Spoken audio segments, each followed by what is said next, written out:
So Leah, just over 2 weeks to London. How excited are you? So excited. Can't wait. I'm so excited to be fighting in London. I've always wanted to fight there, and I think this is the most exciting card Bellator I've had in London. So it's so nice to be on that. And how are you feeling? How's the camping going? It's going good. Feel really fit and strong, and I've had a really good camp so far, and feel like it's going to be a good fight for me, a good opportunity, and I can really show what I can do as a fighter. I feel like a lot of the time I go in and perform not to the highest level, and I feel like I am going to in 2 weeks. Yeah, and like it's not that long since you last fought. Obviously, that fight against Sinead Harding, it was quite a finish to a fight. We obviously showed it here on Virgin Media. What were your thoughts in the aftermath of that? Because you obviously took a kick, you looked like you were in trouble, then you just responded with that monster of a kick and obviously got the submission. Were you kind of proud that the kind of grit you showed and the heart to just dig in and get the result? Yeah, I know I always you'll have to carry me out of there, and I'll never give up, or there's I know my heart, and I always get in and fight like a dog, but I know that I was happy I capitalized on that opportunity, and and we're always I'm put and I always say I lose 99% of rounds in training. I'm always used to being in positions and trying to fight out of bad areas, and I definitely took a big kick. We broke off the clinch and she landed a lovely kick, and I definitely rocked me, and it was nice to kind of show that I can be dangerous from everywhere and kind of weather that storm.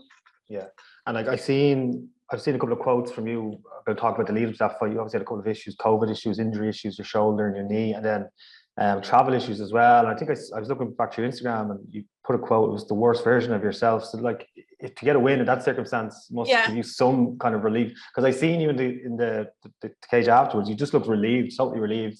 I think you were on your knees at some stage. My biggest fight that whole camp was actually getting to the cage. That was the biggest win for me, was actually walking out there. I can't believe what I went through and what I went through physically and mentally. I actually walked out and fought that. It was just, I can't even get into it, but I was so proud of myself, and I know that no matter whatever happens again, I'll never feel as bad as I did walking into that fight. So it's just showed to myself that how far I can push myself mentally and physically and still coming away with the win. And are you feeling better now? I know you spoke. I seen you mentioned, and even in training up to that fight, you were still feeling the effects of COVID. Have you kind of got over that in terms of exhaustion and stuff like that? You're just back to your best training, do you feel?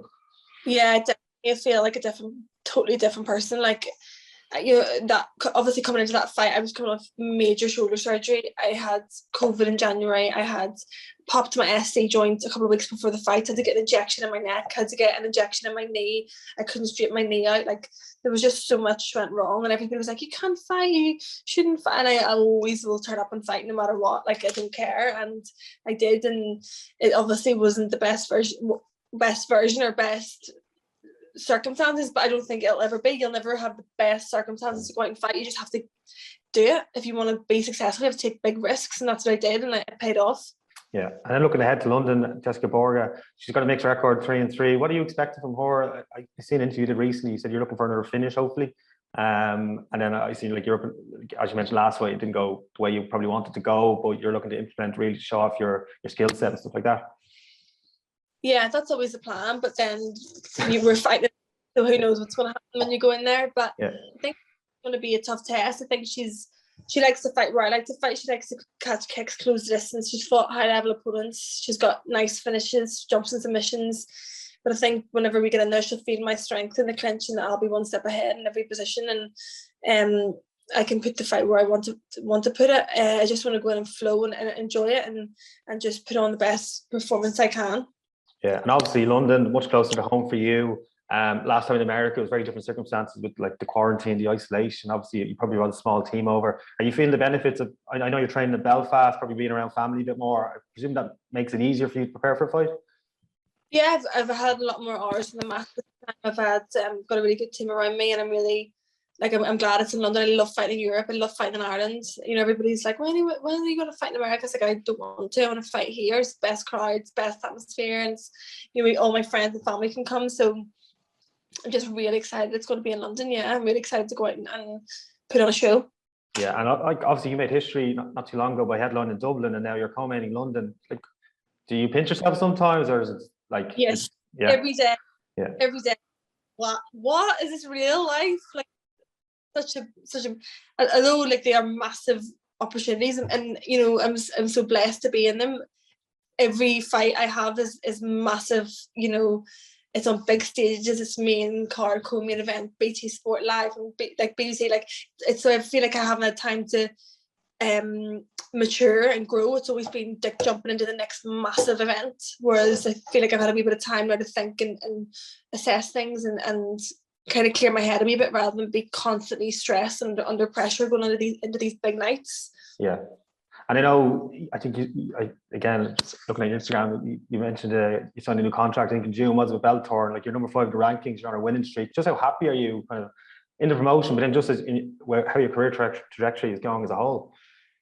Yeah, like obviously people see all these big highs, but they don't see everything that happens behind closed doors. So it's, you know, being able to battle through what I've battled through, and a lot of trials and things in the way to be where I am now. I just feel so happy, like lucky. Like I don't even believe in luck. It's just like such a great, you know, feeling of accomplishment in myself that I've been able to battle through and get to here. After a lot of kind of trials and things that were set to hold me back.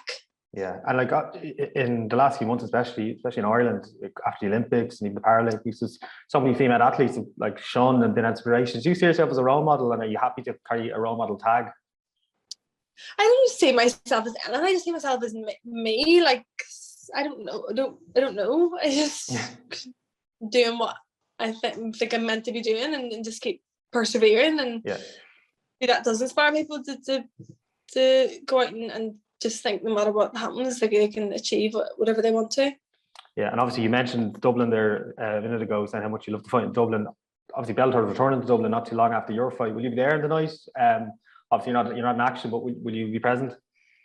Yeah. If I get in like unscathed in London, I'll be to ask them to put me on Dublin, but I doubt it. But yeah, definitely, I'll be definitely down there supporting all the Irish boys, and really excited for Peter's and James's fights. So it's going to be a great night in Dublin as well. Yeah, I've interviewed Peter, James, and Brian in the last couple of weeks, and just even speaking about your last fight with them and their recent fights, it's kind of a very good wave for the Irish guys in the MMA. Like your big win, Peter's big win, James is obviously so popular. I know Keith was unfortunate with the defeat recently, and then Brian had a massive win as well. It's a good moment, isn't it? Yeah, you know, some of the European fighters haven't been doing that well in Bellator. It's great that the Irish are flying the flag and bringing the wins home against the bigger kind of names and opponents, and it's going to be hopefully that streak will continue. Yeah, and finally, what's your plan in terms of, obviously you're number 5 in the rankings now? Are you hoping a win in London will push you up towards number 2, number 3? I literally don't think about it. I would lie if I say I do. I just focus on my next fight and getting this win. It's going to be next one will be life changing for me. So I really want to go out and put on a good performance and just keep progressing with every fight. Right, super. Well, best of luck in London, and I'm sure I'll chat to you afterwards. Okay, thanks so much. Thank you.